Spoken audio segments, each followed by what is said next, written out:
Hello student, आज हम पढ़ेंगे कक्षा 8वीं में अध्याय 15 क्षेत्रमिति 3।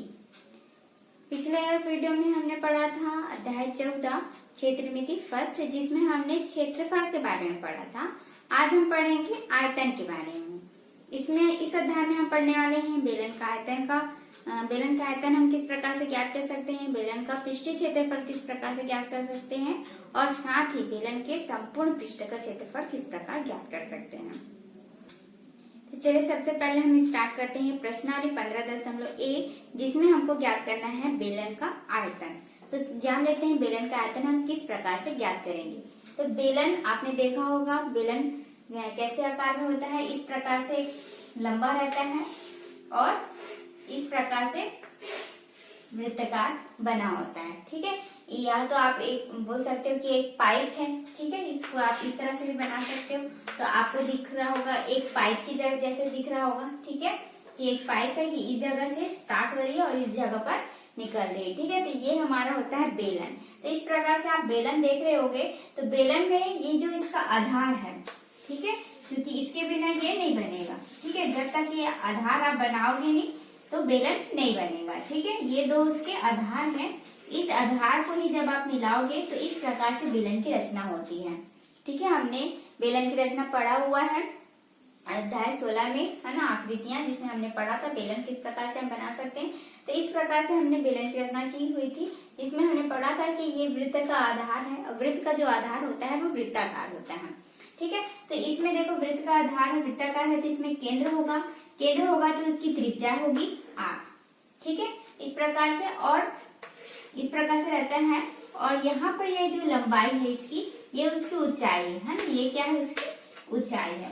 तो देखो ये क्या हुआ, हमको यहाँ पर आयतन, बेलन का आयतन निकालना है। बेलन का आयतन के इस प्रकार देखो, इसमें क्या क्या होता है, एक वृत्ताकार एक चक्ति है उसकी, और इस तरह से उसकी ऊंचाई है। ठीक है, तो वृत्ताकार चक्ति यहाँ पर मैंने बता भी दिया कि ये त्रिज्या है। ठीक है, तो ये जो है वो इतना स्थान घेर रहा है, ये स्थान घेर रहा है। तो ये क्या हुआ, बेलन के आधार का क्षेत्रफल हो गया। ठीक है, ये क्या हो गया, आधार का क्षेत्रफल हो गया, बेलन के आधार का क्षेत्रफल। ठीक है, साथ ही इसमें क्या दिया हुआ है, ऊंचाई दिया हुआ है ना, क्या दिया हुआ है, ऊंचाई। तो हम यहाँ पर क्या कर देंगे, गुणा में ऊंचाई। तो ये बन गया आपका बेलन के आयतन का फॉर्मूला। ठीक है, बेलन का आयतन जो आप डायग्राम बनाए हो उसी से ही आपका संबंधित है, आपका ये जो फॉर्मूला बना है। यहाँ पर ये जो है वृत्ताकार उसका आधार है। ठीक है, इसलिए आधार लिखे हैं। इसमें क्या होता है, ये इतना स्थान घेर रहा है तो वो क्षेत्रफल हो गया।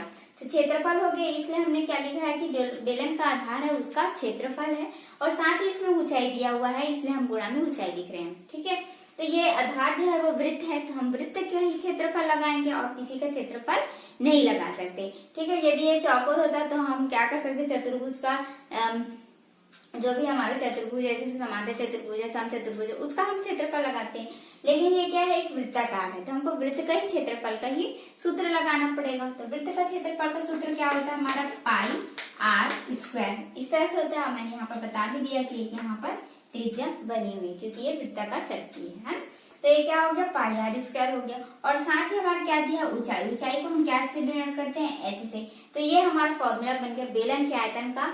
यहाँ पर आधार का क्षेत्रफल गुणा ऊंचाई हो गया, और साथ ही इसी को ही जब हम फॉर्मूला के रूप में लिखेंगे तो पाई आर स्क्वायर गुणा एच, या फिर पाई आर स्क्वायर एच, इस तरह से आपका फॉर्मूला बन गया। ठीक है, तो प्रश्न आपका दो तरीके से दिया हुआ है, जिसमें आपको त्रिज्या और ऊंचाई दिया है। ठीक है, ये आपका आर यानी त्रिज्या हो गए, ये त्रिज्या है आपका। ठीक है, और ये आपका ऊंचाई है। तो जिसमें आपको ऊंचाई और त्रिज्या दी गई है क्वेश्चन में, और बोला है आपको बेलन का आयतन ज्ञात कीजिए, तब आप ये फॉर्मूला यूज करोगे। लेकिन यदि आपको दिया है आधार का क्षेत्रफल, ऐसा लिख के दिया है आधार का क्षेत्रफल इतना है और ऊंचाई इतना है, तब आप फर्स्ट वाला फॉर्मूला इसमें लगा दोगे, सीधा आपका बन जाएगा। ठीक है, जैसे आधार का क्षेत्रफल आपको दिया है, दिया हुआ है 14 और ऊंचाई दिया हुआ है 7, तो आप डायरेक्ट इसमें गुणा करके हल कर सकते हो। लेकिन जब आपको दिया है त्रिज्या, ठीक है, तो आपको पाई आर स्क्वायर एच लिख के बनाना पड़ेगा। ठीक है, यहाँ पर हम आर और एच का मान रखेंगे। ठीक है, तो इस तरह से हमने फॉर्मूला यहाँ पर पढ़ा। बेलन का आयतन का फॉर्मूला क्या हो गया, आधार का क्षेत्रफल गुणा ऊंचाई। अब चलिए आप के क्वेश्चन को भी हल करते हैं। प्रश्नावली 15.1 में फर्स्ट नंबर का क्वेश्चन आपको रिक्त स्थान की पूर्ति करना है, जिसमें पहला आपको क्वेश्चन बोल रहा है कि बेलन का जो आधार है वो कौन से आकार का है। तो अभी हमने पढ़ा है कि वृत्ताकार होता है। उसके बाद पूछा है बेलन का आयतन का फॉर्मूला क्या होता है। तो अभी हमने पढ़ा पाई आर स्क्वायर एच। और उसी तरह थर्ड नंबर का क्वेश्चन दिया जिसमें त्रिज्या ऊंचाई दी है, उसका आयतन आप ज्ञात करोगे। ठीक है, तो इस तरह से आपका खाली स्थान बन जाएगा। सेकंड नंबर का क्वेश्चन आपको ये दिया है कि बेलन के आधार का क्षेत्रफल 1386 वर्ग सेंटीमीटर है और साथ ही हमको ऊंचाई दे दिया है 15 सेंटीमीटर। आपको बोला है कि बेलन का आयतन ज्ञात कीजिए। ठीक है, तो यहाँ पर ध्यान देने की वाली बात है कि उसमें लिख के दिया है आधार का क्षेत्रफल और ऊंचाई। तो आपको कुछ नहीं करना है, जो आधार का क्षेत्रफल दिया है, ऊंचाई दिया है, उसको हम मल्टीप्लाई कर देंगे, क्योंकि अभी हमने फॉर्मूला में पढ़ा था कि बेलन का आधार गुणा ऊंचाई, ये हमारा फॉर्मूला था आयतन का। तो हम बस उसी को ही हल करेंगे। तो सबसे पहले आप लिख दोगे दिया है, ये हम हल नंबर 2 बना रहे हैं। दिया है, क्या दिया है आपको, बेलन का जो आधार है, आधार का क्षेत्रफल दिया हुआ है 1386 वर्ग सेंटीमीटर और साथ ही आपको ऊंचाई दे दिया है 15 सेंटीमीटर। ठीक है, देखो यहाँ पर ध्यान देने वाली बात है कि क्षेत्रफल दिया है तो वर्ग सेंटीमीटर, क्योंकि क्षेत्रफल की इकाई क्या होती है, वर्ग होती है, और ऊंचाई हमारा सेंटीमीटर में दिया है। ठीक है, तो इसको ध्यान रखोगे आप लोग। ठीक है, अब हमको निकालना है बेलन का आयतन। तो हम यहाँ पर बेलन का आयतन का सूत्र लगा देंगे, फॉर्मूला यहाँ लगा देंगे, लिखेंगे बेलन का आयतन। तो अभी हमने क्या पढ़ा, बेलन का आयतन का क्या फॉर्मूला हुआ, आधार का क्षेत्रफल यानी कि बेलन के आधार का क्षेत्रफल और गुणा ऊंचाई, ये फॉर्मूला अभी हमने पढ़ा। जो हमको दिया हुआ है हमने सिर्फ वही लिखा है। ठीक है, आधार का क्षेत्रफल दिया था, आधार का क्षेत्रफल लिखे हैं, ऊंचाई दिया है, ऊंचाई लिखे हैं। ठीक है, तो बहुत ही सरल है, आपको जो दिया है बस उसको आपको मल्टीप्लाई कर देना है। ठीक है, तो आधार का क्षेत्रफल कितना दिया है, 1386। ठीक है, इस तरह से वर्ग सेंटीमीटर दिया है और यहाँ पर ऊंचाई आपको 15 सेंटीमीटर दिया है। बस आपको क्या करना है, दोनों को गुणा कर देना है। तो चलिए गुणा कर लेते हैं, 1386 मल्टीप्लाई बाई 50, 15 छक्के 90 का 0 हासिल आए 9 आ गया। ये 15 अट्ठे 120, 120 और 9 को जोड़ेंगे 129 है ना। तो यहाँ पर 12 आपका हासिल हो जाएगा। ठीक है, फिर 15 किए 45, 45 और 12 को इस तरह से आप जोड़ दोगे तो कितना आ जाएगा, 5 2 7, 5 और 1 4 8 5 57, 57 के साथ हासिल आ जाएगा आपका 5। ठीक है, फिर 15 एकम 15, 15 और 5 कितने हो गए, 20। तो इस तरह से आपका आंसर आ गया, इस तरह से। ठीक है, ये आपका आंसर हो गया। इस तरह से हमने गुणा कर लिया यहाँ पर। तो बेलन का आयतन इस तरह से हम निकाले। आधार का क्षेत्रफल हमको दिया था और ऊंचाई हमको दी हुई थी। तो आधार का क्षेत्रफल हमने लिखा 1386 वर्ग सेंटीमीटर और ऊंचाई हमको दिया है 15 सेंटीमीटर। ठीक है, इस तरह से 15 सेंटीमीटर हमको दिया हुआ है। ठीक है, तो ये हमारा आंसर हमने मल्टीप्लाई किया। तो अब यहाँ पर देखेंगे इकाई क्या लिखेंगे, सेंटीमीटर लिखेंगे कि वर्ग सेंटीमीटर लिखेंगे। देखिए, जब हमारा जो भुजा दी रहती है, ठीक है, जैसे कि हमारे यहाँ पर ऊंचाई दिया है या फिर आपका क्या क्या हो सकता है, लंबाई दिया है, चौड़ाई दिया है, तो वो हमारा सेंटीमीटर मीटर इस तरह से दिया रहता है, उसकी इकाई होती है। ठीक है, लेकिन जब हम क्षेत्रफल निकालते हैं तो क्षेत्रफल की जो इकाई होती है वो हो जाता है वर्ग। क्षेत्रफल की इकाई हो जाती है वर्ग। लेकिन जब हम आयतन ज्ञात करते हैं तो उसकी इकाई हो जाती है घन। ठीक है, क्षेत्रफल की इकाई वर्ग है और आयतन की इकाई घन है। ठीक है, कैसे होता है, देखो जब क्या करते हो आप, जैसे आयत का क्षेत्रफल का सूत्र लगाया है लंबाई गुणा चौड़ाई। ठीक है, तो ये सेंटीमीटर है, ये सेंटीमीटर है, तो दोनों क्या हो जाता है, वर्ग सेंटीमीटर हो जाता है। ठीक है, कौन से फॉर्मूले से, x गुणा x आपने सीखा होगा, x स्क्वायर होता है घातांक के फॉर्मूले से, है ना। वैसे सेंटीमीटर सेंटीमीटर करके क्या हो गया, वर्ग सेंटीमीटर हो गया। ठीक है, तो इस तरह से ये जब हम क्षेत्रफल निकालते हैं तो वर्ग हो जाता है, वर्ग में जाता है। लेकिन जब आप आयतन निकालते हो तो उसकी इकाई क्या हो जाती है, घन हो जाती है। देखो यहाँ पर जो क्षेत्रफल है वो वर्ग में दिया, यानी कि सेंटीमीटर कितने बार दिया है, 2 बार दिया हुआ है, और इसमें 1 बार और सेंटीमीटर दिया है, तो कितने हो गए, 3, है ना। तो इसलिए हम इस तरह से लिखते हैं। ठीक है, इसको हम क्या पढ़ते हैं, घन सेंटीमीटर। ठीक है, जो घात में की जाता है उसको घन पढ़ा जाता है। ठीक है, तो इसलिए आयतन की जो इकाई होती है वो क्या हो जाती है, घन में होती है। तो यदि आपको सेंटीमीटर दिया है तो घन सेंटीमीटर आएगा, यदि मीटर है तो घन मीटर हो जाएगा। ठीक है, तो इस तरह से हमने बेलन का आयतन निकाला है। क्वेश्चन नंबर 5 आपको दिया है, एक बेलनाकार टंकी की त्रिज्या 2.8 मीटर है तथा उसकी ऊंचाई 3.5 मीटर है। आपको टंकी की धारिता ज्ञात करनी है। देखो यहाँ पर भी एक टंकी है जो कि बेलनाकार है। ठीक है, इस तरह से बेलनाकार है जिसकी त्रिज्या, ये जो त्रिज्या है वो आपको दे दिया है 2.8 मीटर और यहाँ पर जो ऊंचाई है वो आपको दे दिया है 3.5 मीटर। ठीक है, इस तरह से दे दिया है। अब यहाँ पर बोल रहा है कि टंकी की धारिता क्या होगी। ठीक है, तो टंकी धारिता क्या हुआ कि टंकी जो है वो कितना पानी यहाँ पर भर सकता है।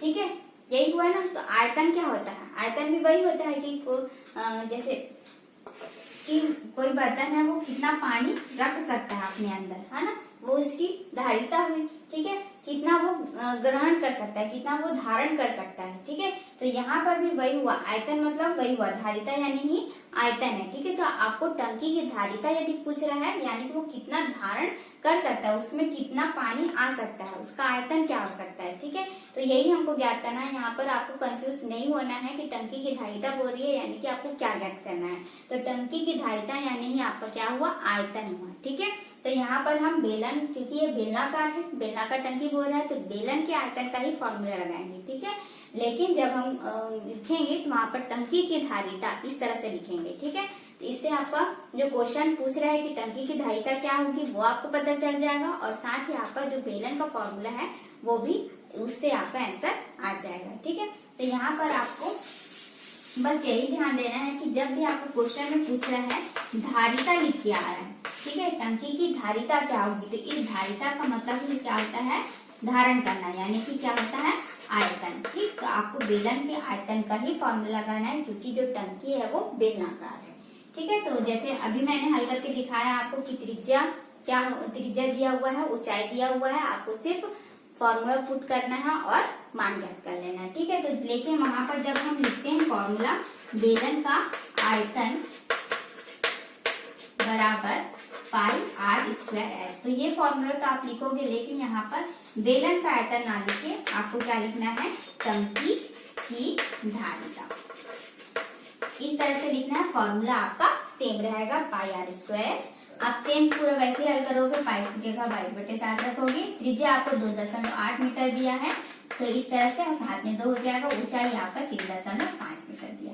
ठीक है, तो इस तरह से आपको हल करना है। उत्तर में आप लिखोगे टंकी की धारिता, जो भी आपका आंसर आएगा घन मीटर होगा, क्योंकि हमारा ये जो दिया है इकाई वो मीटर में दिया हुआ है।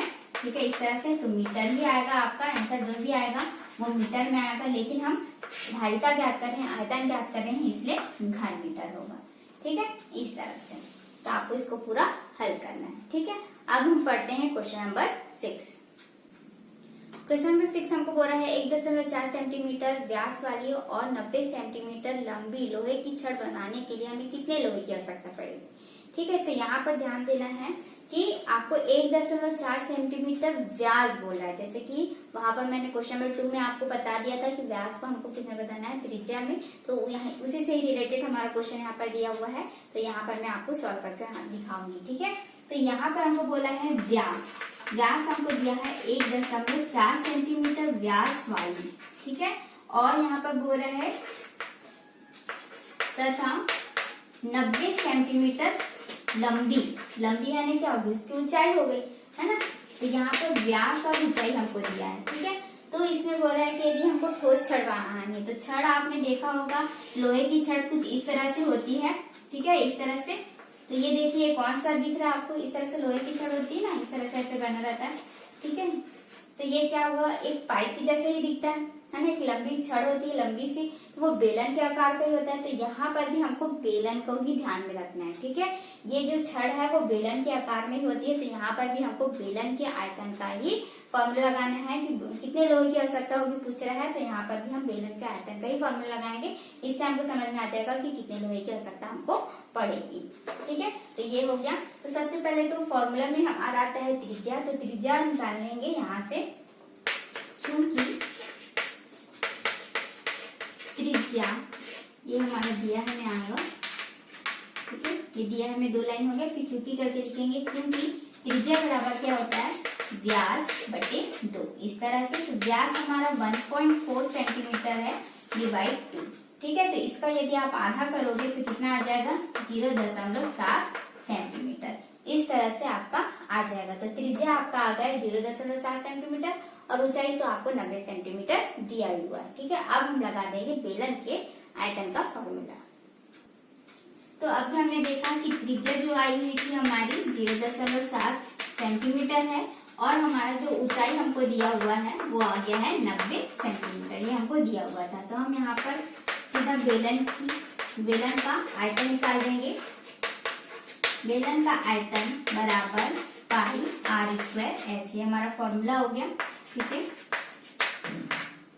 पाई का मान हम रखेंगे 22/7, त्रिज्या हमारा है 0.7। ठीक है, इस तरह से है। अब घात में क्या आ जाएगा 2 आ जाएगा, है ना, वर्ग आ जाएगा। ऊंचाई हमारा दिया है 90। ठीक है, इस तरह से। अब हम क्या करेंगे, इसको हल करेंगे। तो देखो 22/7 ये हुआ गुणा, देखो ये हमारा, या तो आप क्या कर सकते हो 0.7 गुणा 0.7, इस तरह से इसको 2 बार लिख सकते हो। ठीक है, लिखोगे तो क्या आएगा, आप इसको गुणा कर दोगे, गुणा करोगे क्या आएगा 7×7 यही हो जाएगा 0, ये इस तरह से आएगा। ठीक है, अब यहाँ पर देखो दशमलव कितने बार है, 1 अंक के बाद 2 अंक के बाद। ठीक है, तो कितने अंक के बाद लगाना पड़ेगा हमको, 2 अंक के बाद लगाना है, यानी कि 0.49 इस तरह से आएगा। आखिर आंसर आपका क्या आएगा, दशमलव नहीं आएगा, 0.49 इस तरह से आएगा। ठीक है, इसका एक और तरीका क्या है कि आप यदि क्या करोगे, इसमें दशमलव हटाओगे। दशमलव हटाते कैसे हैं कि बट्टे के निशान लगाते हैं, दशमलव के नीचे 1 लगाते हैं और 1 अंक है तो 1 0 लिखते हैं। कुछ इस तरह से हम बनाते हैं। ठीक है, तो यहाँ पर भी हम सेव करेंगे। देखो 0.7 है तो 0.7 का दशमलव हटाएंगे तो बटे में 10 आ जाएगा। अब चूंकि ये क्या था, एक साथ है ना, ये पूरा क्या होगा, यदि मैं दशमलव हटाऊंगी तो ये इस तरह से आ गया 7/10। इसके घात में क्या हमारा 2 है तो उसके 10 के घात में भी 2 होगा। ठीक है, यानी कि 0.7 जो है वो हमारा 2 बार है, 2 बार है कि नहीं। तो यहाँ पर भी दशमलव हटाओगे तो 2 बार हटाओगे ना, कि 1 बार हटाओगे, 2 बार हटाओगे, तो इस तरह 10 जो है वो हमारा 2 बार आ जाएगा। ठीक है, तो दशमलव हटा दिए हमने, तो इस तरह से आया 7/10 7/10। ठीक, तो ये हो गया 7/10 गुणा 7/10। इस तरह से आप चाहो तो यहाँ पर भी इस तरह से लिख सकते हो, या एक लाइन और एक्स्ट्रा बढ़ा के भी लिख सकते हो इस तरह से। ठीक है, ये हो गया। अब आप इसको नेक्स्ट लाइन में अलग अलग लिखोगे तो ये हो जाएगा 7/10 गुणा 7/10 गुणा 90। ठीक है, ये मैं इसलिए करी ताकि वो हमारा जो 7 और 7 है वो कैंसिल हो जाए, 10 और 90 कैंसिल हो जाए। ठीक है, तो 7 और 7 यहाँ से कैंसिल हो गया, यहाँ से मैं 10 एकम 10, 10 निया 90। ठीक है, अब क्या क्या बचा हमारा तो देखेंगे। ये 22 बचा, 22/1 हो गया, तो 7 हमारा कैंसिल हो गया। ठीक है, यहाँ से ऊपर में 7 कैंसिल हो गया, 10 बचा है, तो यहाँ पर बटे में मैं 10 लिख लेती हूँ। ठीक है, और ऊपर में देखो, यहाँ ऊपर में हमारा 7 है, ऊपर में हमारा 7 है और ऊपर में यहाँ पर 9 है, नीचे में सिर्फ हमारा क्या बचा है 10 बचा हुआ है। ठीक है, 7 कैंसिल हो गया, 10 बचा हुआ, ये 10 कैंसिल हो गया, तो ये 22 और 10 भी हमारा कैंसिल हो सकता है, तो हम यहाँ पर काट देंगे। 2 एकम 2, 2 एकम 2, 2 पंचे 10 इस तरह से। अब हमारा कुछ भी यहाँ पर नहीं कटने वाला। ठीक है, तो हमारे यहाँ पर क्या क्या बच गया, 11 गुणा 7 गुणा 9/5 इस तरह से हो गया। अब हम क्या करेंगे, 11, 7 और 9 इन सब का गुणा कर देंगे और यहाँ पर 5 से भाग कर देंगे। ठीक, तो 11 7 77 हो गया, 77 गुणा 9 करेंगे और फिर 5 से भाग कर देंगे। 7 निया 63, 7 निया 63 और 6 कितने हो गए, 63 और 6 69 है ना। डिवाइड में क्या आ जाएगा 5 हो गया। अब यहाँ पर हम भाग कर देंगे, 5 एकम 5, 1 बच जाएगा हमारा, 5 तिया 15, फिर यहाँ पर कितने बच गए 4। ठीक है, 5 अट्ठे 40, फिर दशमलव लगाएंगे, 5 छक्के 30, इस तरह से हमारा आयतन निकल जाएगा। आप चाहे तो यहाँ पर भाग भी देकर देख सकते हो। ठीक है, इस तरह से आ जाएगा हमारा 693 है। ठीक है, 5 एकम सबसे पहले 5 एकम 5 करोगे आप, 1 आएगा, फिर यहाँ पर 9 उतरेगा तो कितना हो जाएगा 5 तिया 15। ठीक है, क्योंकि 5 चौक 20 हो जाएगा, फिर यहाँ पर बचेगा 4, तो यहाँ पर एक बार में एक संख्या उतरती है तो 3 होगा, है ना। तो कितना हो जाएगा, 5 अट्ठे 40, कितना हो गया 3। अब कोई भी संख्या हमारे पास नहीं है तो हमको क्या करना पड़ेगा, दशमलव ही लगाना होगा, इसलिए मैंने यहाँ दशमलव लगाया। दशमलव लगाया तो 0 हो गया, फिर 5 छक्के 30 में पूरा कैंसिल हो जाएगा। ठीक है, तो इस तरह से हमारा कितना आंसर आया 138.6। ठीक है, इस तरह से 138.6। अब हम क्या निकाल रहे हैं, आयतन। तो आयतन निकाल रहे हैं यानी कि घन में आएगा, और ये क्या दिया हुआ है, सेंटीमीटर। तो इस तरह से घन सेंटीमीटर आपका आंसर आ जाएगा।